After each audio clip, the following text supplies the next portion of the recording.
¿Cuáles son las causas de la actual crisis en Perú?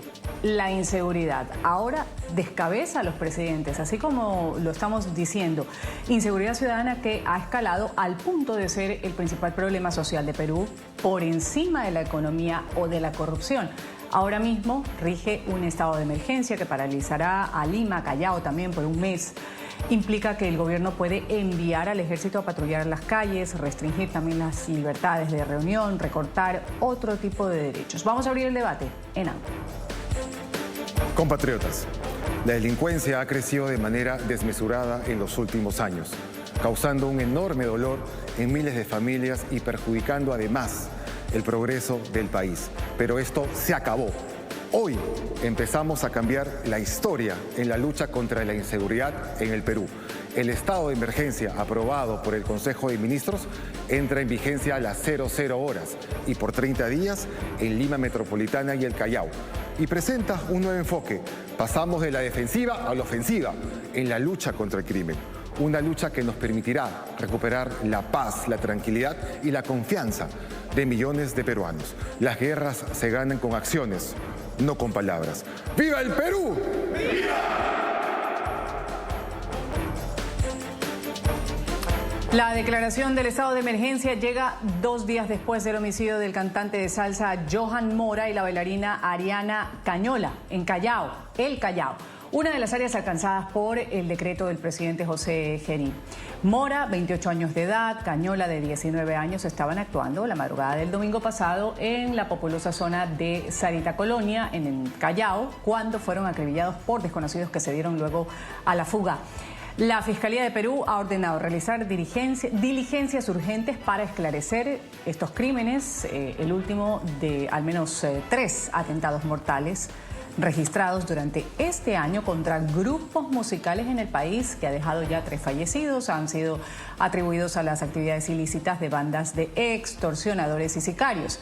El anterior ataque fue en contra de la conocida agrupación de cumbia Agua Marina, que dejó a 4 de sus integrantes heridos en el distrito de Chorrillos, al sur de Lima.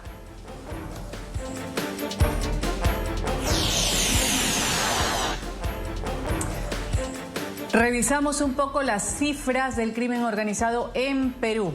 Bueno, 47 conductores hasta el momento han muerto a manos de los grupos irregulares. Denuncias de extorsión pasaron de 2.396 en el 2023 a más de 17.000 en 2024. Lima justamente ha encabezado este registro.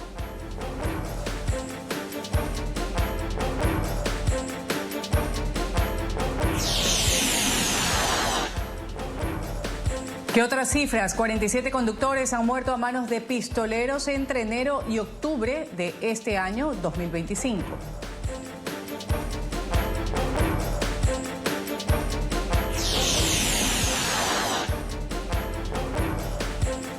Entre enero y septiembre, 20.705 denuncias de extorsión, un 28.8% más en comparación al mismo periodo en el año 2024.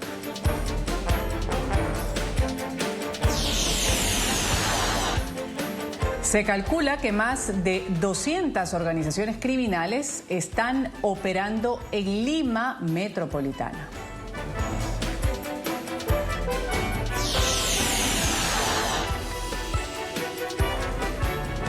Y hablamos ahora de la tasa de homicidios por cada 100.000 habitantes. Pasó de 3.5 en el 2019 a 6.1 en el 2024. Esto según el Sistema Nacional de Defunciones. Esto representa un aumento del 74%.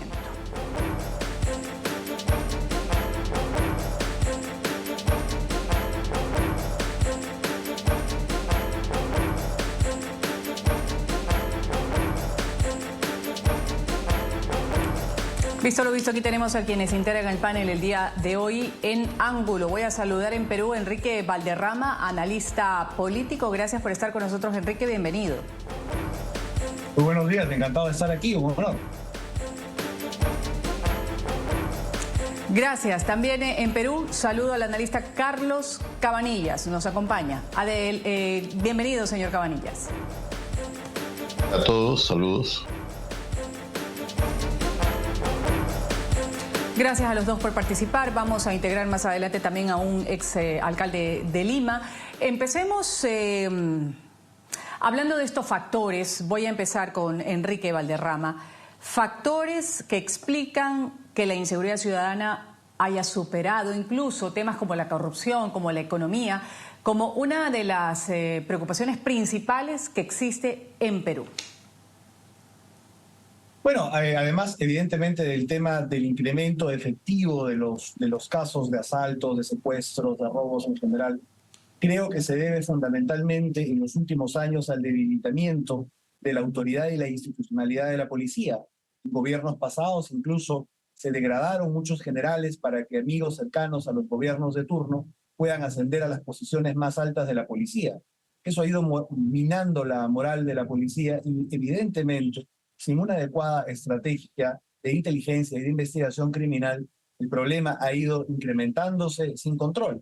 Cuando se quiso abordar, incluso por este Parlamento, que tuvo un par de años previos en donde el tema prácticamente no se tocó, las leyes que promovieron fueron definitivamente muy polémicas y tampoco ayudaron en nada, junto al hecho que los gobiernos en general no hayan atendido este problema. Siento que particularmente en la etapa de Perú Libre, tanto en la primera con Castillo como en la segunda con Boluarte, la cartera más golpeada o digamos la menos atendida con capacidad o con calidad de sus representantes fue sin duda el Ministerio del Interior, en donde hemos tenido gente realmente pues impresentable, muy incapaz, por ejemplo en el caso de la señora Boluarte, como el señor Santibáñez, además muy comprometidos desde el punto de vista político incluso, y creo con alguna injerencia dentro de decisiones operativas de la policía.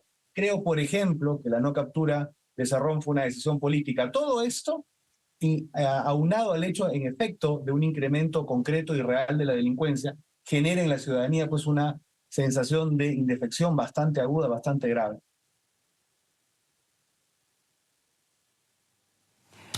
Gracias por esta primera explicación. Voy a darle la palabra a Carlos Cabanillas también, preguntarle en qué concuerda, en qué discrepa con lo expresado hace un momento por Enrique y también manifestar. Estamos ante una crisis de seguridad, lo que se vive en Perú, o ante una crisis política con rostro de inseguridad que también se ha dado en algunos países de nuestra región, en América Latina. Adelante. ¿Qué tal? Buen día. Saludos a Enrique, saludos a todos. No, es una crisis de inseguridad, por supuesto. Es algo que no solo pasa en Perú, pasa también en otras regiones, como en Colombia, como ustedes bien saben, en Ecuador. Esta crisis se ha metido a la política, ha atentado en Ecuador, ha tenido atentados en Colombia. Esperemos que no haya atentados en Perú. Hubo un amago de atentados hace unos días, pero ahora, esta crisis, por supuesto, se expresa también políticamente y se quiere resolver políticamente. La marcha de hace unos días, que fue multitudinaria, tuvo una expresión política, que era que se vayan todos, y que culpaba al Congreso por haber hecho unas leyes pro crimen, que en verdad realmente son leyes discutibles, pues algunas que pueden ser muy malas, pero no necesariamente son pro crimen, en el sentido de que no han movido la aguja. El crimen es el crimen, pero claro, como toda respuesta se da por la vía política. Ahora, por el otro lado, por la vía política también, pero desde el gobierno, el presidente ha tenido unos gestos interesantes, para mi gusto, superficiales, pero que pareciera que va a tener una buena respuesta en encuestas que se vienen próximamente, según me cuentan. Porque claro, ha visto empatía, que es lo que dijo el presidente en su discurso al tomar el mando, ¿no? Ha habido gestos invitando a Bukele, ha habido algunas fotos emblemáticas por ahí. Vamos a ver, de repente la gente le da creo que le está dando una especie de duda razonable, pero esto va a durar muy poco también, ¿no? Por supuesto, pueden ser gestos auspiciosos, pero si no hay un tema de fondo, si no hay una reforma grande, por ejemplo, en temas de celulares, se venden chips anónimamente, de forma informal, tema de bloqueo de líneas en cárceles, tema de Yape. Yape es un sistema para pago online a través del celular, de cuenta, de ahorros, ¿no? Si no se puede intervenir todo eso legalmente con jueces y con las líneas de telefonía y con los bancas, es muy difícil que se logre golpear a fondo los problemas de delincuencia y de sicariato, ¿no? Y por supuesto una reforma policial, ¿no? Gracias por esta primera intervención. En este momento voy a saludar a integrar en este panel aquí en Ángulo. Para mí es un gusto saludar al exalcalde de Lima. Está con nosotros el exalcalde de Lima, el señor Jorge del Castillo, abogado además. Gracias por estar con nosotros. Bienvenido. Muchísimas gracias. Bueno, lo que pasa en el Perú es que en los últimos años no ha habido el ejercicio del principio de autoridad. Cuando no hay decisión política de imponer preceptos como el de la seguridad ciudadana, evidentemente la propia policía se relaja y no actúa con la decisión que debería actuar. También no es menos cierto... Abogado del Castillo. Sí, dígame. Sí, justamente sobre eso, y también usted como expresidente del Consejo de Ministros de Perú, preguntarle un poco, ya que usted ha tomado la iniciativa de empezar hablando o señalando responsabilidades, decirle las responsabilidades a criterio suyo que tienen los gobiernos recientes, además, en el deterioro que existe en cuanto a la inseguridad. ¿Por qué se ha dado este deterioro? ¿Qué ha faltado hacer? Bueno, han habido varias cosas. Primero, una migración de delincuentes, principalmente venezolanos, al Perú. Y eso es una cosa que también los asola a ustedes, ¿no? Segundo, la falta de principio de autoridad y también la falta de recursos para las fuerzas del orden. Creo que son temas, y además la enorme inestabilidad. En los últimos 6 años han habido 31 ministros de Interior. Con esa inestabilidad es absolutamente imposible manejar nada. El nuevo presidente, el señor José Geri, ha dado algunas muestras favorables, como señala el señor Cabanillas, y creo que eso la gente lo va a tomar a bien. Porque en los 7 meses que le quedan a él de gobierno, creo que no tiene otra cosa sino que centrarse en el tema de la seguridad. Y por supuesto garantizar las elecciones libres y transparentes que se tienen que hacer en el 12 de abril del próximo año. Pero sustancialmente el tema de la seguridad ciudadana. Ese es el punto número 1, ese es el requerimiento de la población y me parece bien que se haya dedicado a eso fuertemente. Para esto inclusive ha decretado un estado de emergencia, vamos a ver cómo funciona. En la medida que el estado de emergencia sea bien implementado, funcionará. En oportunidades anteriores se ha decretado y no se ha implementado, entonces la gente dice esto no sirve para nada. Pero esperemos, porque ahora ha salido inclusive la Fuerza Armada a respaldar. Pero faltan recursos, por ejemplo, para hacer inteligencia. Las grandes bandas no se van a detener con soldados en la calle.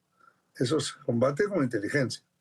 Y por tanto, todo el sistema de sicariatos, extorsionadores y bandas organizadas, creo que pueden tener un final si es que hay una política clara y la decisión determinada. No pueden terminar los policías presos cuando están defendiendo a la sociedad y los delincuentes libres. Es al revés. Mucho de eso ha pasado en el Perú porque ha habido acceso también de fiscales garantistas, de jueces garantistas que defienden los derechos humanos de un sector, pero no los de la policía.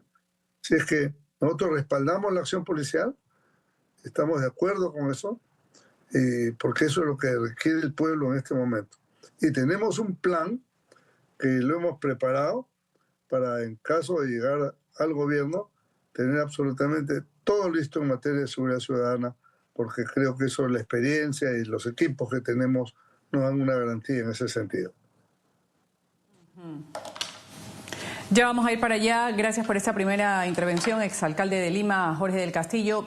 Usted ha tocado algo muy importante que quiero ponerlo a consideración en esta ronda para mis 3 invitados. Lo mismo. Usted ha hablado de un círculo vicioso, nada virtuoso, el hecho de la inseguridad que descabeza gobiernos. De hecho, los últimos ataques que se dieron contra bandas musicales, el último que se dio hace menos de un mes, precipitó la presentación de esta moción de vacancia contra Dina Boluarte. Y le pusieron ahí en el Congreso por incapacidad moral para enfrentar la ola de inseguridad en el país. ¿Cómo se puede balancear, manejar esta situación, empiezo con Enrique Valderrama, luego escucho a Carlos Cabanillas y termino con Jorge del Castillo. Con respecto a esto, que la situación de inseguridad está haciendo tambalear y haciendo caer a los gobiernos. Absolutamente. Considero que el nivel de inseguridad al que se ha llegado definitivamente pone en peligro el Estado de Derecho. Creo fundamental decir que estamos viviendo, sin duda, la ebullición de bandas de crimen organizado transnacional. Es un tema, además, que debería tener un enfoque también internacional de colaboración entre las policías de América Latina, cuando menos. Por lo tanto, sí, en efecto, hay una grave amenaza sobre el Estado de Derecho y la infiltración del crimen organizado, sin duda, en los poderes públicos. Y esto, como hemos mencionado hace un momento, dado además el quiebre de la moral parcial de la policía alrededor, por ejemplo, de colocarle generales unos gobiernos que no le correspondían ascender, todo ello ha configurado un escenario sumamente difícil y sumamente complicado.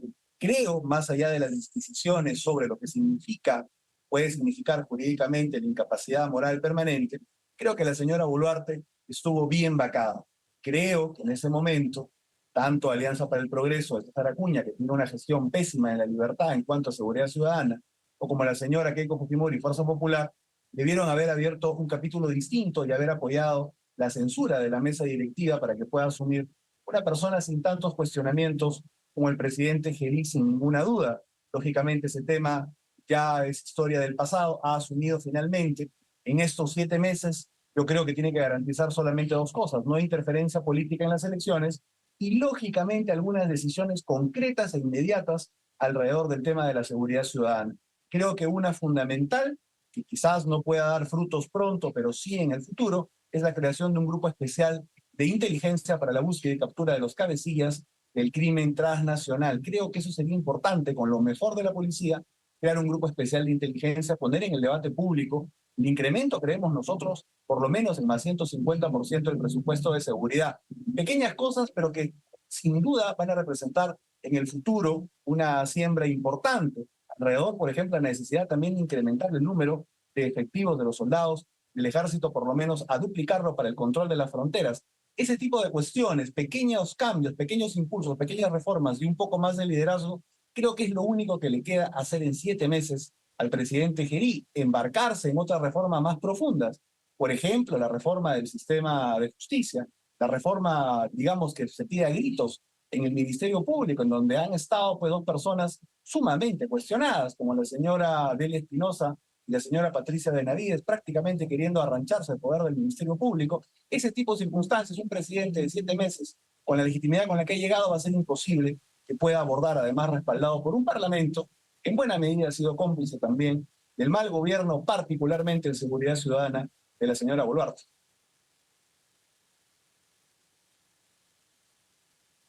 Interesante, interesante. ¿Me permite intervenir? Sí, ¿no? Interesante lo que dice el señor Valderrama. El tema de la inteligencia, por supuesto. Hay expectativas porque el ministro del Interior es del GI. El GI era un grupo de inteligencia muy preparado que surgió en el gobierno aprista y que iba a capturar a Ismael Guzmán y finalmente lo consiguió el año 92. Así que hay expectativas sobre si podrían replicar esta fórmula con más inteligencia que fuerza bruta. Ahora, en la marcha, lamentablemente no hubo tanto de lo primero, hubo más de lo segundo, pero pisaron el palito. Pero bueno, esperemos que ahora en adelante haya una expectativa. Son solo 7 meses, no hay mucha espalda política, no hay mucho oxígeno, no hay luna de miel. Pero sí se esperan algunos gestos interesantes, como por ejemplo el tema del presupuesto que ha mencionado el doctor del Castillo, el tema de la Dirección de Inteligencia que ha mencionado también el señor Valderrama, y yo diría que también temas, ¿por qué no?, cosas que está haciendo Ecuador, por ejemplo, como el asunto de acercarse a Estados Unidos, retomar la idea de bases, no para Lima, pero sí para las fronteras y sí para las zonas donde antes, en el Brain, por ejemplo, se tenía mayor manejo, ¿no? Acá mucho se critica a veces la comunidad internacional porque nos maniata en temas legales con víctimas de terrorismo y con acusados de subversión, pero también la comunidad internacional puede ayudar en parar temas como el narcotráfico, la minería ilegal. Creo que lo que está haciendo el presidente de Ecuador es interesante, habría que mirarlo, que es justamente buscar esa ayuda, la tan vapuleada comunidad internacional, para que se retomen las conversaciones con Estados Unidos para ver bases, para ver el control, para hablar de formación y sobre todo formación técnica, quizá presupuesto, para temas como el BRAEM, ¿no? De hecho, Ecuador va a ir a una consulta popular el próximo mes para que los ecuatorianos decidan si se reincorpora esto del uso de bases militares que usted bien ha citado, extranjeras en las zonas de mayor conflicto. Antes existía una en el puerto de Manta, fue levantada en la época de Rafael Correa Delgado y ahora se quiere hacer vía constitución ese cambio al artículo que prohibía desde entonces, desde la época de Rafael Correa, la instalación de estas bases que ayudan a la lucha contra el narcotráfico. Quisiera preguntarle, exalcalde de Lima, Jorge del Castillo, usted también como expresidente del Consejo de Ministros de Perú, lo citaba hace un momento, esta rueda, y preguntarle la falta de confianza que hay actualmente en las instituciones, tienen que ver con el aumento del crimen, la violencia, cómo se puede ayudar a que esto, como lo decía, no se convierte en un círculo vicioso, porque está tumbando a presidentes. Ya veíamos lo que le pasaba a Dina Boluarte en su momento con esa moción de censura. Fíjese, el factor confianza es un tema elemental, pero eso funciona o se da cuando los gobernantes tienen un nivel de conocimiento y de experiencia que no la da la gente improvisada. Por ejemplo, la señora Dina Boluarte no tenía ninguna capacidad de poder ejercer gobierno elemental, por decirle. Pues menos Pedro Castillo, por supuesto, no estaba preparado para nada. Entonces, este factor de la improvisación, que a veces el pueblo dice, no quiero los políticos, no quiero los partidos, quiero rostros nuevos. Y resulta que los rostros nuevos son un desastre. Alejandro Toledo, presidente del Perú, era rostro nuevo. ¿Dónde está? En la cárcel. Ollanta era rostro nuevo. ¿Dónde está? En la cárcel. Pedro Castillo, ¿dónde está? En la cárcel. Entonces, no es una solución el rostro nuevo. Este es un tema que se maneja con conocimiento, especialmente el tema de la seguridad. Si yo tengo que confiar en alguien, tengo que saber de los que saben, no de los que están aprendiendo o quieren ejercitar recién algo que en su vida han desarrollado. Eso es fundamental. Podrá haber dificultades, se va corrigiendo, pero de todas maneras hay que dar un paso adelante. Y le pongo un ejemplo de cómo la experiencia puede ayudar a resolver las cosas. En estos momentos el Perú, o sea, en un turno policial hay unos 35.000 policías en calle. ¿Y por qué? Porque los policías tienen un sistema vamos a ver, de días francos en cual ellos se agencian otro tipo de recursos. Yo creo que el Estado tiene que comprarle los días francos a los policías y así duplicaremos la policía de 35 a 70 de un día al otro. Porque tenemos un déficit de 50.000 policías. Ahí podemos resolver una buena parte. Todavía nos queda un saldo. ¿De dónde sacamos el saldo? Por ejemplo, el propio personal militar, luego de hacer el servicio voluntario que hacen en el ejército, por ejemplo, ellos pueden ser incorporados en la Policía Nacional previo proceso de capacitación, y entonces así obtienen un trabajo estable sirviendo en algo en lo cual ya tienen cierto expertise, manejo de armas, en fin, disciplina, una serie de cuestiones que son fundamentales para que la policía funcione. Entonces, ahí son recetas directas, como decimos, a la avena, que pueden resolver problemas inmediatos. Pues sí, vamos a esperar que las escuelas de policía empiecen a sacar, 5.000 policías por año, lo cual es ya bastante, tendríamos que esperar 10 años. Y no podemos esperar 10 años. Esto es una cosa que se tiene que resolver rápidamente, inmediatamente, para poder tener a la policía en las calles, y no necesariamente el ejército, porque el ejército no está preparado para tratar con el delincuente. Hoy día ha salido ante una situación de emergencia, posiblemente en el futuro también, pero no podemos tener al ejército permanentemente en la calle. Yo creo que su labor es completamente distinta. Ellos no tienen manejo de problemas sociales, de calle, inclusive delincuenciales. Yo sé que es disuasivo, pero lo ideal es tener personal policial, que es el que sabe manejar este tipo de problemas. Bueno, creo que ahí hay un aporte importante. Vamos a regresar y vamos a seguir con más aportes luego del corte comercial. Vamos a continuar con esto que ha manifestado Jorge del Castillo con respecto también a la improvisación que se ha dado en los últimos años, porque Perú suma 8 mandatarios en apenas 10 años. Refleja así inestabilidad institucional que al parecer no tiene un fin. José Gerí, actual titular del Parlamento, hace poco titular del Parlamento, pues tuvo que asumir de forma interina la jefatura de Estado mientras pues se define la ruta hacia lo que serán las elecciones generales previstas para el 2026. Ahora están con un estado de excepción viviéndolo en Perú. Vamos a la pausa, volvemos enseguida. Esto es Ángulo. Perú ha sido sacudido por protestas durante semanas. Ya se veían a personas en las calles, legisladores que votaron a principios de este mes para destituir a quien estaba como presidente en su momento, Dina Boluarte. Los críticos culparon por el aumento de la delincuencia, acusaron también de algunos temas de corrupción. Lima estuvo parcialmente bajo estado de emergencia entre marzo y julio, tras el asesinato de un famoso músico atribuido al crimen organizado. También salió en medio de todas estas protestas representantes de la generación Z que decían estaban cansados de lo que era la inseguridad, apoyando gremios que han sido golpeados, como el gremio del transporte debido a la extorsión. Seguimos aquí el debate en Ángulo. Hace un momento pues hablábamos, Enrique Valderrama, de la improvisación que se ha dado con algunos mandatarios que vienen o toman posesión de forma interina. El presidente Gerí, vamos a hablar de él.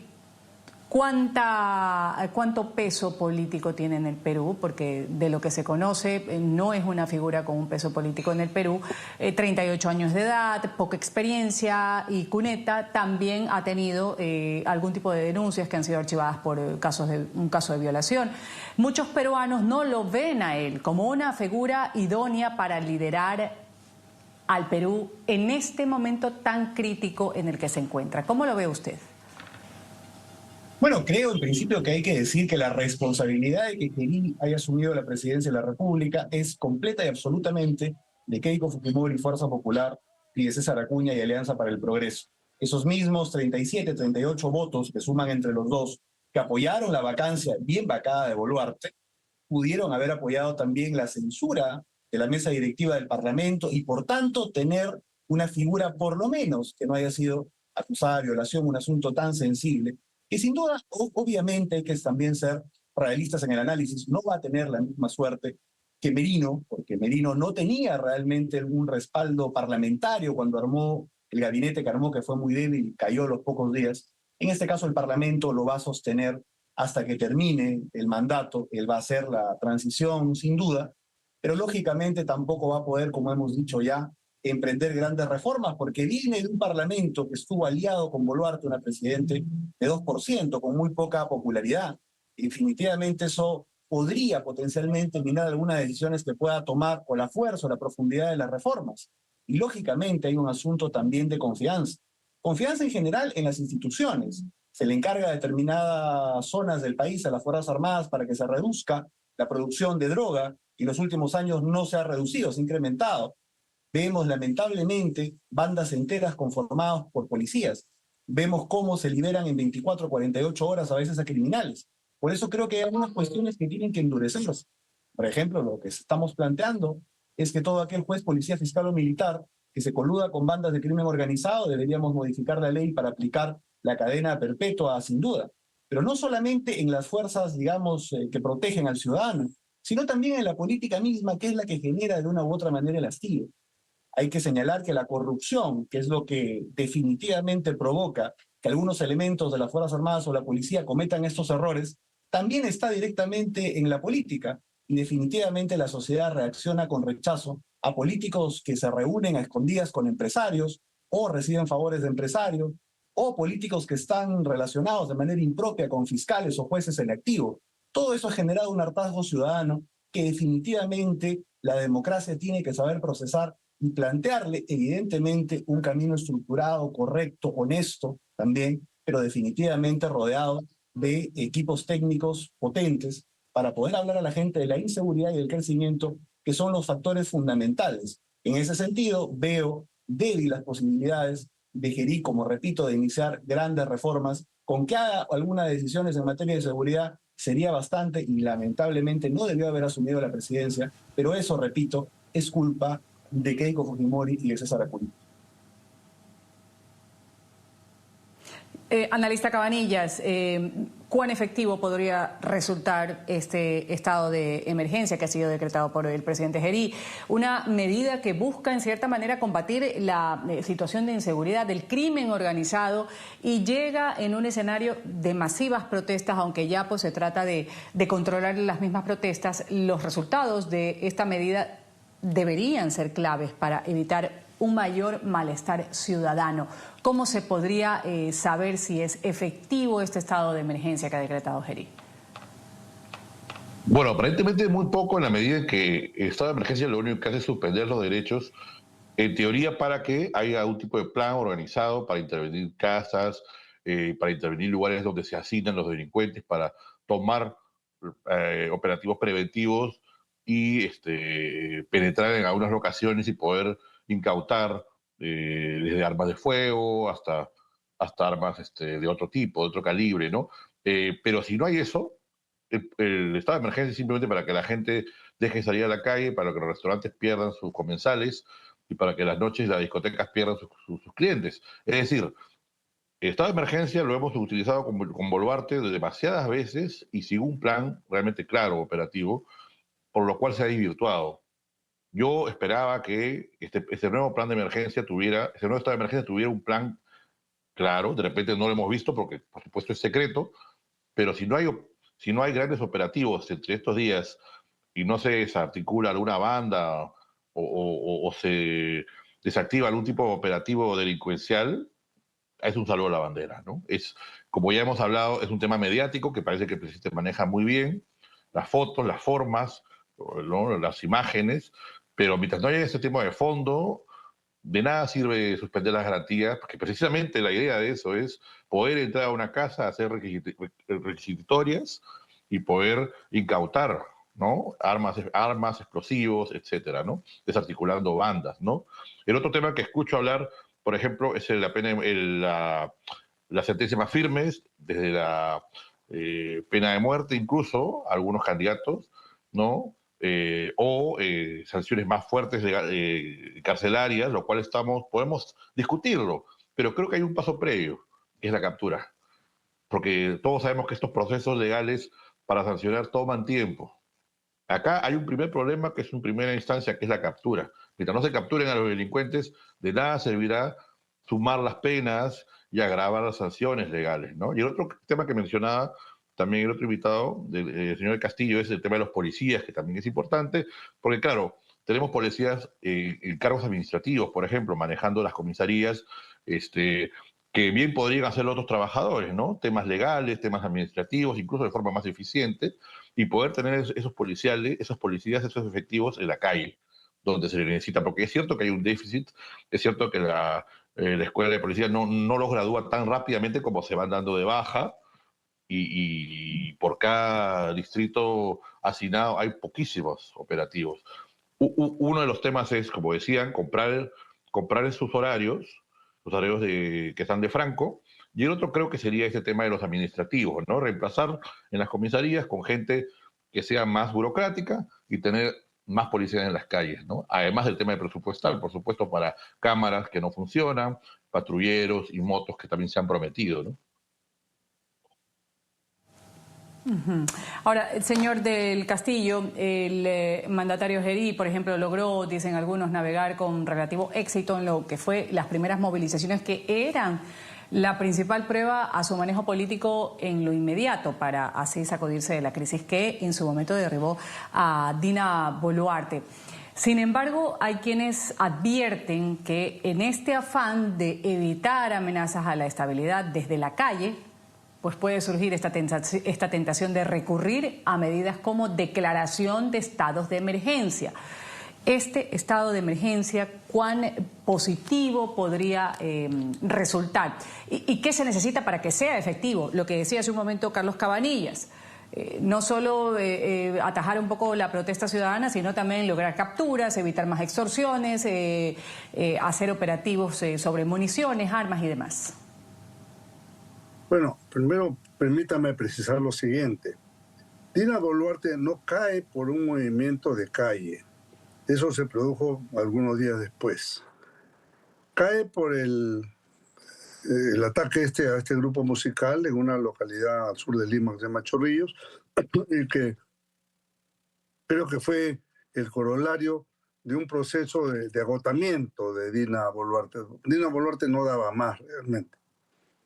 Y usaron una causal que se llama incapacidad moral permanente, que tampoco estaba delineada en el comportamiento de Dina Boluarte. ¿Y por qué no estaba? Porque todos los casos de cuestionamiento ético y moral a ella habían sido ya resueltos y archivados en el Congreso. O sea, el Congreso no tenía causal, pero usó esta norma constitucional de incapacidad moral permanente, lo cual sienta un precedente sumamente grave, porque quiere decir que en el futuro cualquier presidente que no tenga mayoría podría ser vacado por incapacidad moral permanente, si no obstante que no tenga esas malas calificaciones. Después vino el movimiento de calle y creo que el gobierno ha tenido inteligencia en desactivarlo. Arregló con los transportistas, arregló con otros sectores, con los mineros y ahí quedó. Yo creo que por ahora esos movimientos han cesado, pero no quiere decir que no estén ahí latentes, ¿no? Pero lo que hay que esperar es los resultados de esta etapa de emergencia. Es un poco difícil, yo entiendo, pero también hay que comprender que si decretan el estado de emergencia y el mismo día hay atentados y muertes, no quiere decir que ha fracasado. En un día tú no puedes decir que ha fracasado las cosas. Creo que es un empeño que hay que seguirlo, que tiene que tener el respaldo de la ciudadanía. O sea, todos queremos que den medidas de emergencia y cuando lo hagan también las criticamos. Entonces, las medidas de emergencia creo que son válidas en estas circunstancias. No es toque de queda, no es impedimento de circulación por el país, son restricciones de algunas cosas para poder, por ejemplo, la inviolabilidad de domicilio, que no es indiscriminado de ninguna manera, sino es para poder agarrar a las bandas estructuradas, porque a veces tienen sus refugios, sus lugares en los cuales están, y no se puede intervenir porque no hay una orden judicial. En cambio, ahora sin orden judicial se puede hacer. Eso es el estado de emergencia. Por ejemplo, también el estado de emergencia... Esas son las potestades, facultades que se dan. Sí, claro, están previstas en la Constitución y en la medida que se haga todo dentro de la Constitución está bien. Señor del Castillo, nos vamos a un pequeño corte comercial, regresamos enseguida con más de Ángulo, ya a tiempo de las conclusiones, inmediatamente después del corte. En Ángulo, Perú en jaque por el crimen organizado. Las próximas elecciones generales de Perú están previstas para el 12 de abril del 2026. Se va a elegir al presidente de la República, a los vicepresidentes, a los representantes ante el Congreso y el Parlamento andino para el periodo 2026-2031. Tiempo de las conclusiones en Ángulo, 1 minuto para cada uno de mis panelistas. Empiezo con usted, exalcalde de Lima, Jorge del Castillo, luego le doy la palabra a Carlos Cabanillas y termino con Enrique Valderrama. Adelante. Bueno, creo que si se acentúa el principio de autoridad, se da estabilidad a la Policía Nacional y se le da recursos para poder, por ejemplo, implementar los sistemas de inteligencia, la tecnología y un debido equipamiento y, por supuesto, aumentar el personal en la forma que he mencionado, creo que podremos decir que ha empezado un proceso de recuperación de la tranquilidad pública en el país. Ojalá funcione. No puedo poner la mano a fuego por eso, pero sí hago votos para que se realice, porque eso es lo que le importa al pueblo peruano. Esa es si logramos ese tema, estoy seguro que otros elementos van a venir al país y el Perú va a poder desarrollar. Fíjese, hoy día los minerales que exporta el Perú, como el oro, como el cobre, valen 4 veces más de cuando estaba en nuestro gobierno. Pero no crecemos 4 veces más, crecemos 4 veces menos. ¿Y por qué? Porque no hay la capacidad de gestión que nosotros tenemos y que le ofrecemos al Perú en estas nuevas elecciones. Esa es la idea. Espero que lleguemos a buen puerto y que el Perú pueda avanzar. Gracias a usted. Gracias también, analista Cabanillas, adelante. Para resumir, al menos mi postura, queremos reformas de fondo, ¿no? El estado de emergencia sin operativos de alto calibre no va a llegar a muy lejos. Lo que han dicho es sacar a los militares también, mientras no haya un protocolo, además ellos la verdad es que se mueren de miedo de tomar acciones para que luego terminen enjuiciados. Si no hay un protocolo claro para los militares, tampoco será más que una foto, que puede ser disuasiva, como dicen, pero no es más que eso. Y las otras medidas también, mientras no haya inteligencia, presupuesto e investigación policial a fondo, la verdad es que auguro más un tema de formas y de empatía y de señales que pueden ser muy interesantes, incluso a nivel de encuestas, pero que no van a solucionar gran cosa el tema. Obviamente no esperamos que se solucione en 7 meses, creo que nadie podría hacerlo así, pero sí esperemos que sean 7 meses para que la campaña electoral que estamos viviendo se descriminalice, ¿no? Haya una paz y por lo menos haya elecciones tranquilas y limpias, ¿no? Porque, por supuesto, las elecciones distorsionan todo también, políticamente hablando. Solo eso, ¿no? Gracias, analista Valderrama. Adelante. Bueno, creo que es importante en los siguientes meses, digamos años incluso, tener 4 decisiones fundamentales. La primera, una reforma de la policía con un grupo de inteligencia. La segunda, una reforma penitenciaria. La tercera, una reforma del sistema de justicia.